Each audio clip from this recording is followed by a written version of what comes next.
ГСП онлайн. Городские новости сейчас.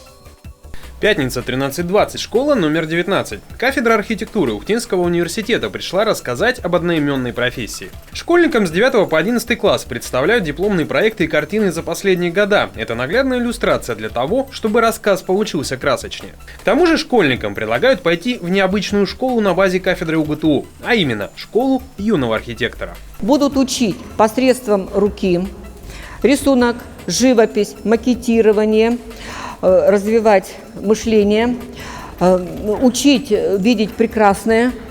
Даже, может быть, вот как я приводила пример по этому панно тут на стенах, даже, может быть, через обыденность выходить на какие-то совершенно другие смыслы. По аналогии с другими учебными заведениями доп. Образования, школа архитектора будет своего рода факультативом после занятий в общеобразовательной. Число потенциальных учеников пока не озвучивается, ожидают порядка 10-15 человек. Чтобы желающих набралось побольше, будут и дальше агитировать молодежь. Важная деталь – обучение будет платным. Однако точная стоимость будет зависеть от числа желающих, и пока верхняя и нижняя границы не озвучиваются. Школа юного архитектора при кафедре УГТУ откроется с 1 сентября.